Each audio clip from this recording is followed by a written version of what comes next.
ya no solo a los famosos gladiadores o militares o guerreros, sino atendían cualquier tipo de personas y enfermedades, sobre todo aquellas que venían de origen infeccioso, contagioso, propios de la época, ¿no? Como la peste, como algunas plagas, ¿no? Que causaran infecciones infecciosas, ¿no? Por ejemplo, hubo hospitales específicos para tratar temas de tuberculosis, ¿no? Entre otros, como lepra también, ¿no? Recordar siempre la separación de este imperio romano, ¿no? Con la invasión de los bárbaros, que era dividido entre los francos, los alemanes, los visigodos y los godos, ¿no? De ahí el gran centro cultural que se conoce como Bizantina, ¿no? Que duró 1000 años hasta 1453, en que obviamente ya la Constantinopla fue conquistada por los turcos y se cayó la época de la Edad Media, ¿no? Estoy pasando un poquito rápido porque esto ya lo vimos ya a profundidad, ¿no? Recordar siempre los ejemplos más importantes de esta época, más que nada sobre las fechas y las plagas, ¿no? La plaga de Orocio, hace 125 después de Cristo, ¿no? La plaga de Galeno, que tuvo entre 164 y 180 después de Cristo, la plaga de Cipriano, 251-266 después de Cristo, y obviamente la plaga que se asume que fue hasta los 312 después de Cristo, o que más o menos se conoce que fue la del sarampión, ¿no? Entonces siempre relacionar las fechas, porque puede ser pregunta de examen, que yo les cruce el tema de las fechas con aproximadamente la aparición de estas plagas, ¿no?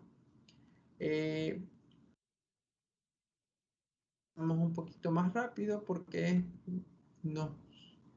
Recordar siempre la parte de los médicos, ¿no? Había médicos cristianos porque la religión tuvo una gran influencia en esta época, ¿no? Pero también había la parte pagana que era muy menos frecuente, pero existía, ¿no? Entonces, eso también es importante. Recordar también que en tiempos de epidemia aquellos cristianos atendían a los enfermos, ¿no? A pesar del peligro de contagio, y así combatir otro tipo de enfermedades, la creación, como les dije, de hospitales y la institución hospitalaria, como por ejemplo la del obispo Basilio, que creó la institución hospitalaria cesárea de Capadocia, ¿no? Bueno, esto también lo conversamos mucho, yo se los hice énfasis, ¿no? Se perdieron muchas de sus prácticas higiénicas de los romanos en la Edad Media. La mayoría de las personas no tenían acceso al agua potable, al baño con regularidad o a un sistema de alcantarillado. En resumen, se perdió mucho el asunto de la higiene, ¿no? Mientras que en la medicina romana siempre recalcábamos que Roma apreciaba mucho la higiene, tenía acueductos o una ingeniería sanitaria muy desarrollada, o bastante desarrollada para la época, ¿no? Donde los romanos tenían oportunidades al baño y por ende a la higiene, ¿no? Por eso se caracteriza a la Edad Media como una falta de higiene y de conocimientos médicos básicos, sobre todo en ciudades como Londres, donde ustedes a manera de mito o historia conocíamos que era considerada por sus olores, por los olores que emanaban por la falta de higiene, ¿no? Bueno, conversamos mucho sobre la parte escolástica, ¿no? Que es la ideología de que todo giraba en torno de un ser supremo, tener muy claro ese concepto. Todo era regido por un único Dios, ¿no? Y este trató de siempre reconciliar, perdón, la fe con la razón, ¿no? Y sus dos grandes representantes, que eran San Agustín y Santo Tomás de Aquino, ¿no? De aquí vienen cuatro corrientes que se distinguen, ¿no? Recordar también que las escuelas escolásticas, si se puede decir de esa forma, están referidas a las escuelas monásticas, ¿no? Y sus cuatro corrientes eran la platónico, ¿no? Miren los siglos, hasta el siglo VI hasta el siglo VIII, el averroísmo, el domismo y el nominalismo. Por favor, siempre tener en cuenta estas diapositivas con los siglos, ¿no? Que comprenden cada una de las corrientes. Recordar también las cruzadas, ¿no? Esta era una época de muchas cruzadas donde había muchas guerras y realmente la insalubridad marcaba el condicionamiento de estas personas, ¿no? Sesos, fracturas,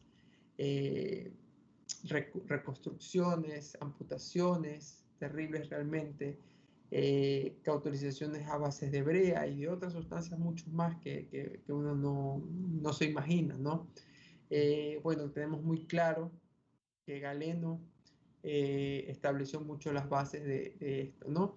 En estas dos diapositivas les he dicho que es muy importante saber que en 1315, ¿no?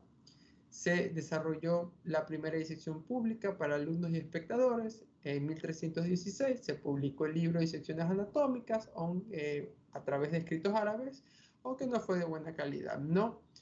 También decir que en el siglo, perdón, XVI ya se autorizó la disección de cadáveres humanos y en 1405 también se hicieron disecciones anatómicas que fueron reconocidas en la Universidad de Bolonia, ¿no? Por ejemplo, también hace 1478 no fueron aceptadas o instituyeron en países como Francia, París, ¿no? Tener mucho relación en cuanto a las fechas, por favor, porque eso también va dentro del examen. Más que nada relacionar las fechas, ¿no? No memorizarlas. Recordar el tema de farmacia, que ya lo hablamos mucho, ¿no? Como por ejemplo el Bactac, donde ya el boticario trataba, perdón, a base de la prescripción del médico, preparaba los remedios a base de minerales y de plantas de la madre naturaleza, ¿no? Bueno, esto es muy importante, creo que no se los nombré ese día, pero sí se los voy a leer textualmente. Me la pasé, que el auge del Islam tras la muerte de Mahoma en 632 sigue siendo uno de los sucesos más sorprendentes de la historia, ¿no? En 100 años, el puñado de belicosos, que son los beduinos, que en su comienzo era el ejército musulmán, había conquistado, no contando la península obviamente de Arabia, ni de Siria, ni de Palestina, ni de lo que conocemos como Persia y parte de la India, ¿no? También recordar siempre que la primera universidad que existe registro en la cual se entregaban ya los títulos era la de Huarabuyin. Todavía me falta nombrarla bien. Aprenderse muy bien este nombre, por favor, y sobre todo escribirlos, que hoy por hoy representa uno de los centros del mundo en ciencias naturales, brindando estudios matemáticos, físicos, químicas y de lenguas extranjeras, ¿no? Nos vamos un poquito más adelante. Hasta aquí creo que fue que nos quedamos, si no me equivoco, en cómo se caracterizaban las universidades. Alguien que me ayude con la lectura, por favor, estimados estudiantes, de los 3 párrafos. Vamos. Yo, doctor. Gracias. Vamos. ¿Sí se ve? Sí. Ya. A partir del siglo VIII, y gracias a los traductores, los árabes conocieron la obra de Platón, Aristóteles, Dioscórides, Euclides, Ptolomeo, Galeno y tantos otros sabios de la antigüedad clásica. Hunayn llegó a traducir todo el corpus galénico. Varias califas de la dinastía Abbasi fueron los grandes promotores en esta temprana florecimiento intelectual de Bagdad. Con los médicos del siglo X y XI alcanza su más alto nivel de medicina árabe de Oriente y comienza el auge de la occidental. El Oriente brillaron Races, At-Tabaris, Ali-Abbas, Isaac Ludaeus y Avicena. Juan de San Armando afirmaba que los medicamentos deben madurar. Avicena, alquimista, hablaba de fermentación, es decir, la transformación no solamente física de vegetales, sino minerales, mientras también la transformación química, alquimia.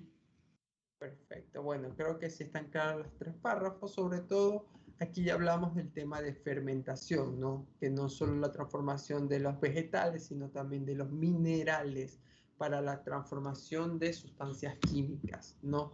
La Universidad de Montpellier fue fundada en 1220 por el cardenal Conrad, confirmada por el Papa Nicolás IV en una bula en 1289. Recordar siempre cuándo fue fundada la Universidad de Montpellier. De hecho, la Universidad de Montpellier fue la que sentó mucha literatura, mucha base sobre la historia de la medicina a futuro, ¿no? Aquí se encontraban muchas cosas. En estas escuelas se diseccionaban cuerpos, por lo que en los futuros médicos no era del todo ajeno el funcionamiento anatómico. Como ustedes se dan cuenta, ya había eso, ¿no? Esto es muy importante. Hubo traducciones de textos médicos al latín en las facultades de medicina en el siglo XI, ¿no? Constantinus Africanus tuvo uno y se utilizó en Salerno. Otros añadieron en el siglo XII, traducidos del árabe por Gerardo Cremona y su círculo, así por la traducción del griego de Burgueo de Pisa, ¿no? Como ustedes vean, ya había la traducción de esa parte del latín, entonces ya había mayor conocimiento de la medicina de la época arcaica y de la Alta Edad Media. Aquí hay una foto de la Universidad de Bolonia y la Universidad de Oxford, ¿no? ¿Alguien que me ayude, por favor? ¿Otra persona? Yo, doctor. A ver. Los libros básicos utilizados en Bolonia y Montpellier eran el breve compendio de Galeno, el Ars Parva, los aforismos de Hipócrates y algunas partes de canon de Avicena. Una sinopsis de fisiología, un tratado sobre fiebres, principios de enfermedades y tratamiento y otra parte referente a las enfermedades de la cabeza a los pies. Miren que todavía sobreviven estos compendios o estos libros. Obviamente no son utilizados ya por lo que conocemos a la actualidad, pero si nos trasladamos hasta esa época en las universidades de Bolonia y Montpellier, ya tenían nombre y apellidos y se basaban obviamente en los conocimientos de Galeno y de Hipócrates. Entonces, tener esas bases fueron muy importantes para ellos. De hecho, eso es prácticamente lo que sobrevivió de la caída del Imperio Romano, ¿no? Y de los conocimientos básicos que ellos pudieron haber tenido, más el desarrollo que ellos tuvieron durante la medicina alta y parte de la baja. Había otros libros de lecturas, ¿no? Que ya dependían más de la elección de los maestros, ¿no? Ya había maestros, obviamente alumnos, obviamente ya era basado en una planificación de un médico, ¿no? Los estudiantes asistían a disecciones de cadáveres para aprender la anatomía de los órganos internos, aunque no para cuestiones de prácticas quirúrgicas, lo que hoy por hoy ya cualquier alumno de primer semestre o de primer ciclo ya es parte de, ¿no? Entonces ya los alumnos asistían a la parte de la disección. En la foto tenemos en la Universidad de París, ¿no? Esta parte también quizás no está relacionada a la historia de la medicina, pero sí quiero que se quede fundamentada en cuanto a la temática y al fundamento de los libros ya existentes en la época. El plan de estudio variaba según la época y lugares y podían ir desde 3 años y medio a 6 de estudios teóricos, con la participación estándar en lecturas y debates, varios meses, 6 u 8 de prácticas y la realización final del examen oral. Miren cómo era la profesión médica en esa época y cómo ha cambiado hasta ahora, ¿no? Los estudios estaban orientados obviamente al ejercicio de la profesión por parte del futuro médico, con el prestigio reconocido de ser un médico graduado en una universidad, lo cual hacía que por lo general se lograra un puesto de trabajo con buenos honorarios. O sea, esa era la gran diferencia de lo que hoy por hoy vemos, ¿no? Entonces, ser médico, llegar a ser médico en la época de la Edad Media, solo con el título de médico ya aseguraba a un profesional tener un gran trabajo, ¿no? Por eso, si ustedes recuerdan, antes del 2008, si no me equivoco, antes los médicos se graduaban como médicos cirujanos. Si no me equivoco, 2006, 2007, a partir del 2009, que yo recuerdo, ya el título es solo médico. Entonces, eso ustedes lo pueden ver, ustedes se van a graduar como médicos. Antes los médicos se graduaban como médicos cirujanos, ¿no? En París, los cirujanos estaban excluidos de la Facultad de Medicina. Miren lo que justamente conversábamos dentro del artículo. Y había una gran rivalidad entre médicos y cirujanos. Bueno, esa rivalidad sigue existiendo todavía, de hecho. Todavía hay un poco de discusión entre los médicos, obviamente con sus especialidades, y los cirujanos, ¿no? En Bolonia y otros centros italianos se concedieron algunos títulos en cirugía, e incluso en los estatutos de las universidades de artes y de medicina de Bolonia en 1405 ya había un currículum de libros de lecturas de cirugías. Ojo con estas fechas, por favor, ¿no? Dato importante, para diagnosticar algunas enfermedades, los galenos se guiaban por el color y olor de la orina. Se creía que el desequilibrio de los humores desempeñaban un papel importante en las enfermedades. Todavía teníamos esta forma de diagnosticar desde el punto de vista semiológico y práctico, diría yo, ¿no? Cuando la enfermedad provocada por un exceso de sangre en el cuerpo, se procedía a la sangría. Si era necesario extraer una gran cantidad de sangre, se cortaba la vena. Si la sangre a extraer era poca, se aplicaba una sanguijuela. Ustedes saben más o menos cómo es el uso de estos pequeños animales, sanguijuelas, en la parte médica. ¿Alguien tiene una idea, ¿no?, de cómo fueron usadas en la antigüedad o cómo todavía se siguen usando en ciertas culturas? ¿Alguien quiere dar su opinión? Doctor, no sé si se quedó con la mano doctor Raúl Esteban o quiere participar.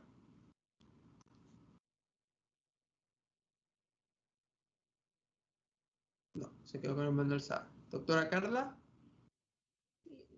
Creo que eso se usa es para aumentar la circulación en injertos de piel. Ya. A ver, ¿quién me habló ahorita? Carla Cedeño. Ya, correcto, sí, sí tiene esa característica. Doctora Yani.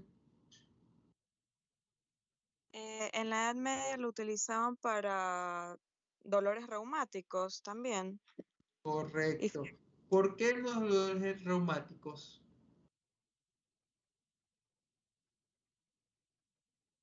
Me imagino que como ahora lo utilizan para la circulación, aumentar la circulación en la piel, no sé Y si tenga...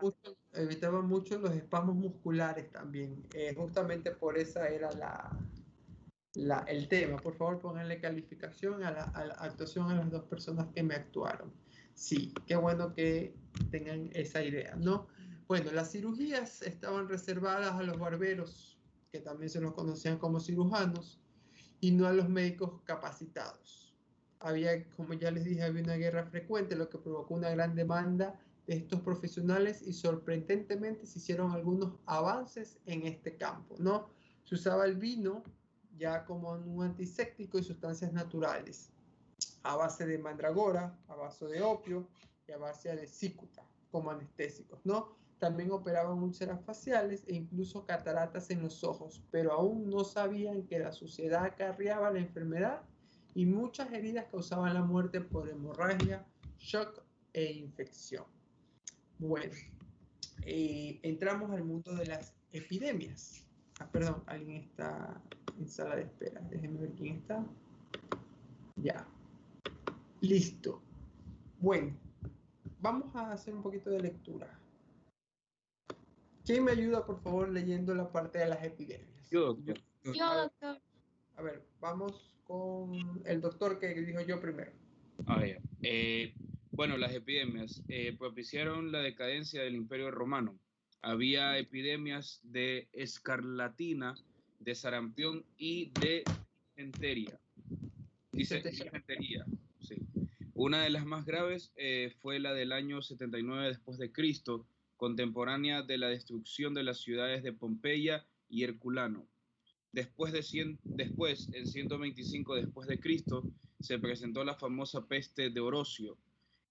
Murieron cerca de 1 millón de personas en la costa africana, entre ellos 30.000 soldados romanos que se habían reclutado para defender las posesiones del norte de África.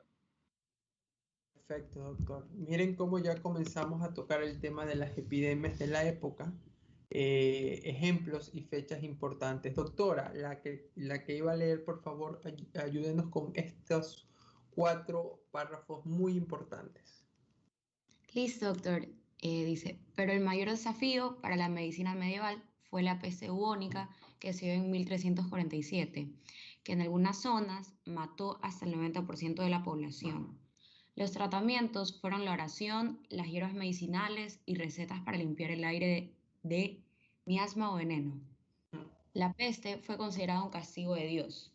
Punto máximo entre 1346 y 1361, matando a un tercio de la población continental. Devastó Europa, China, India, Medio Oriente y el norte de África. No afectó en la África subsahariana ni al continente americano. Perfecto. Por si acaso, pónganle calificación, también actuación a todas las personas que me están colaborando en la lectura. Doctora, espero que sí les esté colocando, ¿no? Sí les está poniendo, ¿no? Doctora Ewes, creo que es la que me lleva. Sí, ¿no? Sí, sí, doctor. Ah, ya, perfecto. Por si acaso ustedes siempre ven estas franjas separadas, es porque, ojo, la época de la Edad Media, la historia de la medicina de la Edad Media, si ustedes la ven en su texto de consulta, ¿no? Realmente abarca muchísimo, realmente bastante. Entonces, lo que yo trato es de darles esas pequeñas ideas principales o esas fechas que me gustaría que ustedes relacionen mucho, ¿no? Entonces, a veces ustedes encuentran recuadros, ¿no? De diferentes formas. Pero, por ejemplo, ustedes aquí ya ven cómo gran parte de Europa, China, India, Medio Oriente y el norte de África ya comenzaron a devastarse por las epidemias, ¿no? Como todavía los tratamientos era la oración, hierbas medicinales y recetas para limpiar el aire o el veneno que se conocía o que se pensaba, ¿no? El mayor desafío definitivamente fue la peste bubónica en 1347. Entonces, miren, esto es un pequeño mapa, ¿no? He tratado de actualizarlo hacia la forma de bueno, cómo se veía en esa época, a lo que nosotros hoy por hoy conocemos, ¿no? Apareció en 1320 en el desierto de Gobi y en 1331 a 1334 llegó a China un año después. Estamos hablando de la peste bubónica, ¿no? De que grandes inundaciones devastaron extensas regiones del país. Arrasó en 1330 con Vietnam, llegando a la India en 1342 y algunas de las regiones de la actual Rusia en 1338 y a Europa en 1346. Datos de 1353. Entre 1371 y 1393 murió un tercio de la población china. Su población cayó de 125 a 90 millones de habitantes. Ojo, esto es a manera de cultura general, ¿no? Se las paso súper rápida. Miren la propagación de la peste bubónica. Qué interesante el cuadro. Quisiera que alguien me lo pueda interpretar. Creo que esto ustedes ya lo han de haber visto, ¿no? Y va por 2 puntos. A ver, alguien que me levante la mano. ¿O se le quedó levantada la mano, doctor Raúl? Se me quedó levantada, doctor. Ya. Alguien que me intente. Miren la imagen. Concéntrense en la imagen. Propagación de la peste bubónica. ¿Alguien tiene una idea de cómo se dio esto de aquí? ¿Qué partes afecta? Doctor. A ver, ¿quién me va a hablar? O sea, hasta donde tengo entendido, la peste bubónica se debe por una pulga, pero específicamente una pulga de la rata. Correcto. A ver, siendo un poquito más específico, ¿quién es el huésped?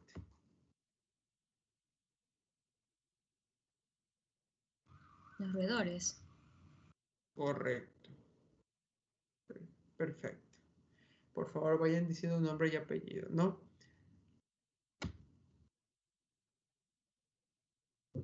El huésped de la enfermedad, obviamente, son los roedores, que están infectados por la bacteria, que es la bacteria la Yersinia pestis. Ustedes ya la deben conocer. Como bien lo dijo el doctor, nace ¿no? De la pulga de los roedores, ¿no? Como manifestaciones, obviamente yo les he puesto una imagen donde aparecen bubones, que son pequeños bultos a nivel de las axilas, cuellos e ingles, ¿no? Se conocen dos tipos de complicaciones, la peste neumónica, que es la bacteria que ataca netamente al pulmón, y ya cuando se hace o se libera a través de todo el sistema, que es la septicémica, que el organismo es contaminado a través de la sangre por la bacteria, ¿no? Miren, entonces, de no detenerse la peste en la Libertad, pueden llegar a Canis y luego a Lima. Esto ya es cuando se dio la peste a nivel de países como Perú, por ejemplo, en los casos más importantes. Sintomatología. La enfermedad se manifestaba en la ingle, axila o cuello con inflamación de alguno de los nódulos del sistema linfático, acompañada de supuraciones y fiebres altas que provocaban en los enfermos escalofríos, rampas y delirios. En algo linfático inflamado recibía el nombre de bubón o carbunco, de donde proviene el término peste bubónica. Si yo mañana les pregunto de dónde proviene el término, pues aquí ya lo tienen muy claro, ¿no? Ojo, me estoy metiendo un poquito en el tema de patología. No quiero profundizar tanto porque quiero que lo lean en el artículo que va a estar ya mismo en la plataforma Activo. Se los voy a pasar de una forma rápida, pero sí quiero que sepan varios términos, ¿no? Peste bubónica, ¿no? Ganglio inflamado, que es característico el bubón, ¿no? O el carbunco, ¿no? De ahí es que viene el nombre de la peste bubónica. Como ustedes ven, cobró gran cantidad de fallecidos, ¿no? Los médicos, bueno, saltándonos ya un poquito y regresando, los médicos buscaban una buena relación con los pacientes, combatían las pequeñas dolencias y calmaban las partes crónicas, ¿no? Recuerden que normalmente los médicos, cuando no pueden curar, tratan de consolar o tratan de disminuir a lo más que puedan el dolor de los pacientes o las dolencias, ¿no? Sobre todo en enfermedades crónicas. Y en aquella época poco podían hacer contra las enfermedades epidémicas que acabaron expandiéndose, ¿no? Los pocos médicos profesionales que existieron trataban el enfermo con plantas medicinales con las que intentaban paliar su sintomatología. Es decir, practicaban una medicina sintomática, obviamente no curativa. Estos médicos, llamados físicos, en general gozaron de muy mala fama, siendo muchas veces perseguidos por la ley que dictó normas muy severas en su contra. ¿Y por qué? Justamente porque no había esa parte curativa, ¿no? Quizás podían delimitar un poco la parte sintomatológica, pero ya frente a enfermedades como la peste bubónica, donde ya había una bacteria identificada, ya los antibióticos de la madre naturaleza no eran efectivos frente a esto. Entonces, no había un tratamiento. Entonces, realmente eran muy perseguidos por la época. La medicina medieval también, como les expliqué ya anteriormente, mezclaba la ciencia con el misticismo al inicio, justo tras la caída del Imperio Romano. Factores tales como el destino, el pecado y las influencias astrales tenían tanto peso como los factores más físicos, o sea, el razonamiento con la parte espiritual. Vamos un poquito más acá. Ya estamos a 10 minutos. Algo que yo les quería mostrar.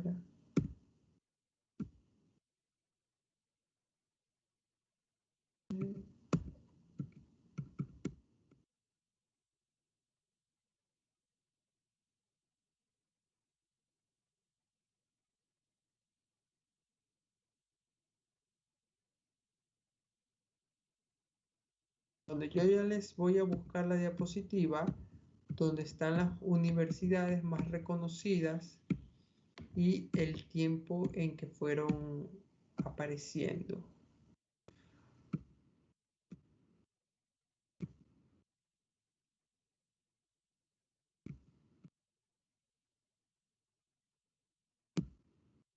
Parte la vamos a dejar para la siguiente clase, que ya es el canon de la medicina, pero vamos adelantándonos. ¿Alguien tiene idea de lo que es el canon de medicina? El canon de medicina. Vamos.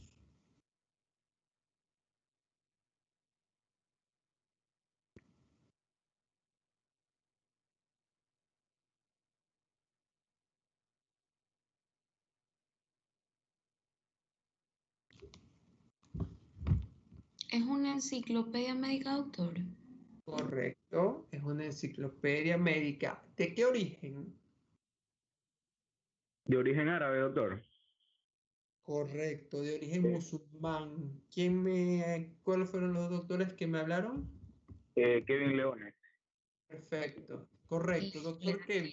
Vamos, ¿y la doctora? Soledad Calle. Perfecto, doctora Calle. Doctor, ayúdeme por favor leyéndome. Vamos a leer las 5 principales características del canon de medicina. El primero, por favor. Listo, ya, el canon de medicina. El primero, consagrado a las generalidades sobre el cuerpo humano, la salud, el tratamiento y la terapéutica generales. Y el Correcto. segundo, Sí. comprendía la materia médica y la farmacología simple. Miren cómo ya se va dividiendo un poco el temario, ¿no? El primero, consagrado a las generalidades sobre el cuerpo humano, o sea, la anatomía, la salud y el tratamiento y terapéuticas ya en forma macro, en forma general. El segundo comprendía la materia médica y la farmacología simple. El tercero, ¿quién? Vamos. Ya, el tercero exponía la patología expuesta por órganos y por sistemas. Correcto. El cuarto se indicaba con un tratado de las fiebres, los signos, síntomas, diagnósticos y pronósticos, cirugía menor, tumores, heridas, fracturas y venenos. Y el quinto contenía una farmacopea. Una farmacopia, correcto. Como ustedes ven, ya hay una división de tratamiento, mejor dicho, anatomía, ¿no? Semiología y fisiología, patología, ¿no? Semiología, algo de cirugía y farmacología, O sea, ¿no? doctor, prácticamente ya había una división de los principios básicos que un médico debe saber, debería saber. Correcto, doctor, así es. Por eso es tan importante el canon de medicina, ¿no?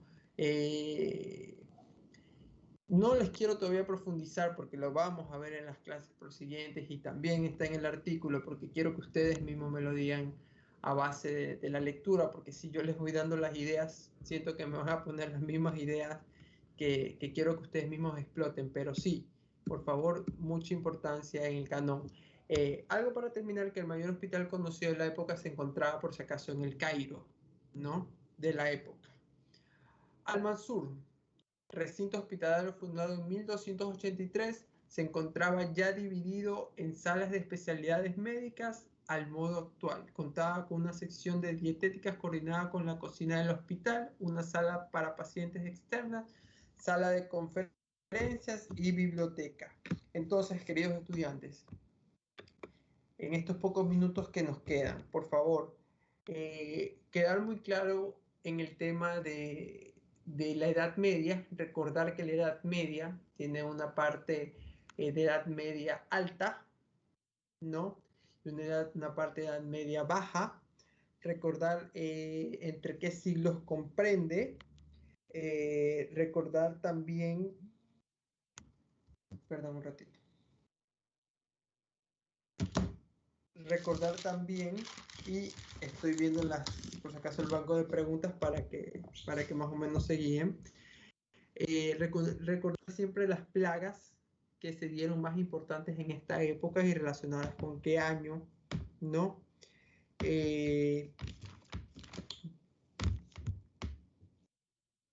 ¿Cuál era la diferencia o la gran diferencia entre la medicina del Imperio Romano, ¿no? O las diferentes culturas arcaicas que ya nosotros hemos visto con las propias de la Edad Media, sobre todo la parte alta, porque ya, bueno, ya en la Edad Media ya vemos un poquito más de conocimiento, un poquito más de un poquito más de avances en cuanto a la parte científica, en la parte de creación de universidades, en la parte de colaboración de otros países o de otras culturas. No, eso es importante. Perfecto. Y tener claro, perdón.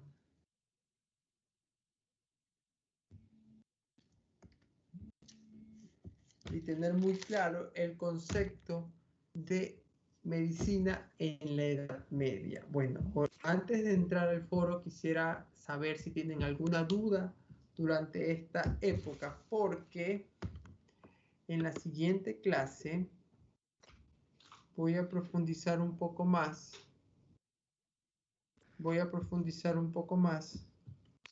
Y vamos a entrar, voy a compartir pantalla. Ojo, este quise ser el último foro que veamos durante... Este quizás sea el último foro que veamos durante este primer periodo, así que por favor traten de hacerlos todos, denle la importancia porque aquí va a salir el promedio de sus notas. Así que por favor es el último foro que quizás, porque de ahí ya vamos a hacer clases netamente sincrónicas con actuación en clases. A ver, déjenme ver. Perfecto, que la tengo ya.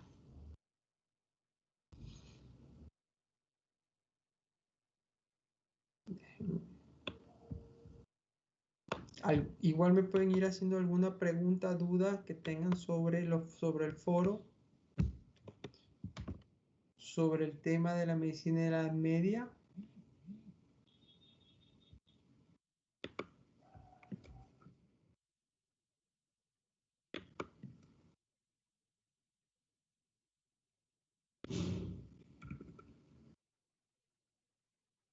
Perfecto, déjenme ver.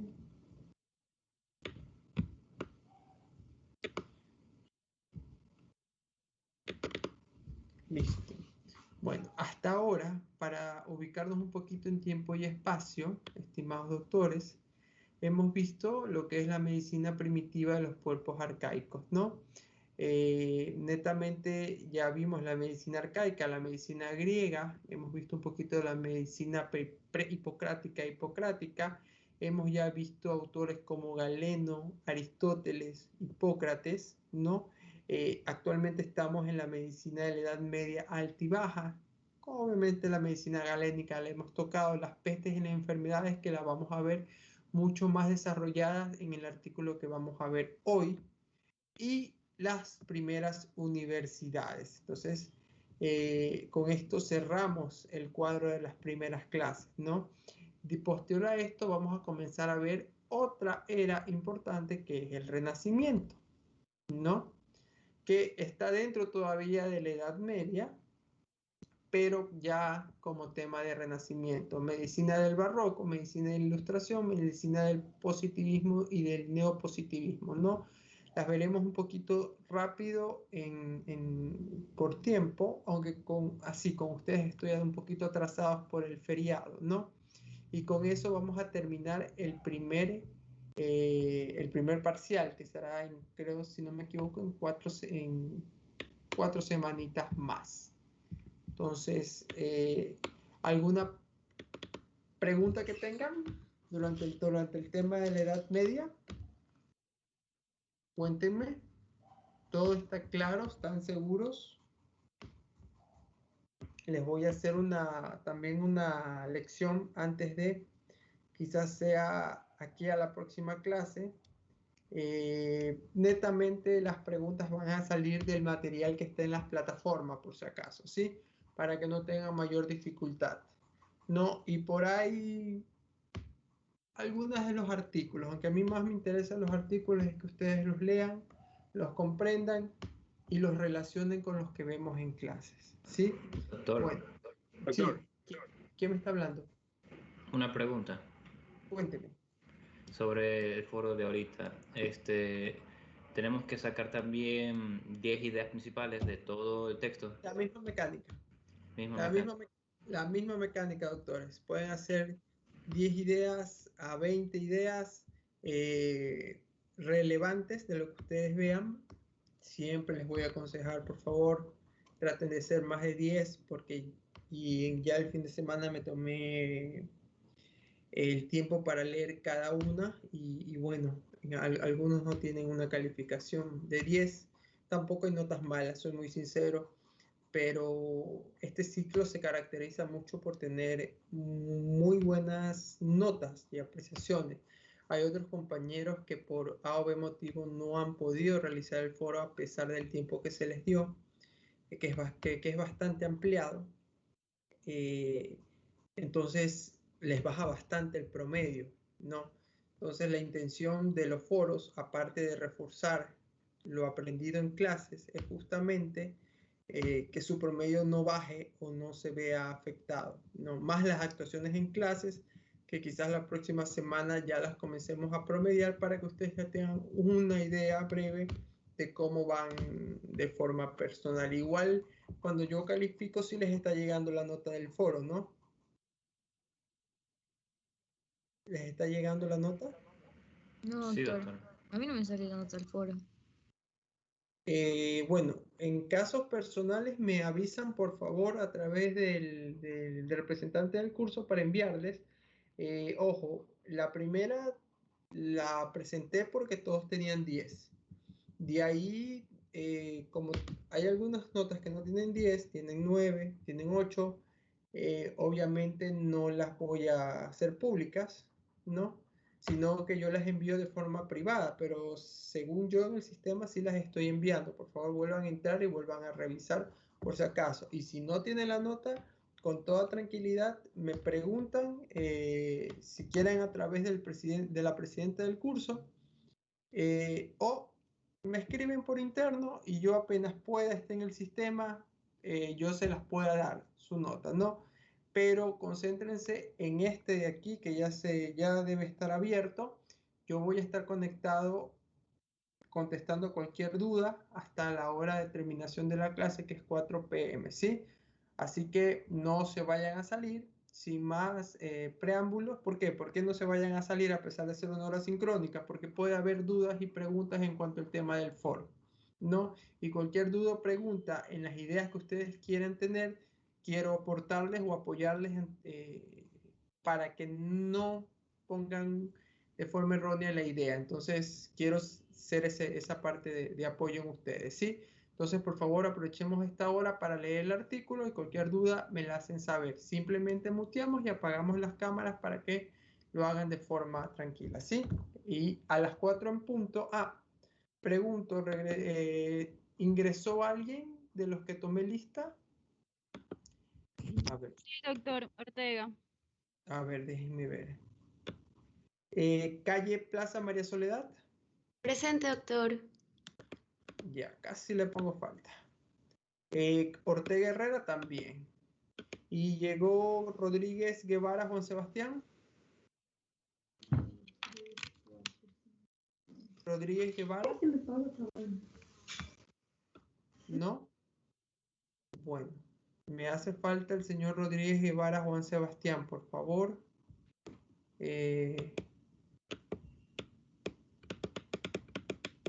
Muy importante con ese tema. Listo, estudiantes. Entonces muteamos y aquí voy a estar para entre cualquier duda, ¿sí? Gracias a todos y vamos a hacer ya a las 4 de la tarde en punto ya se pueden desconectar. Yo mismo igual me activaré todo para decirles que ya nos podemos despedir.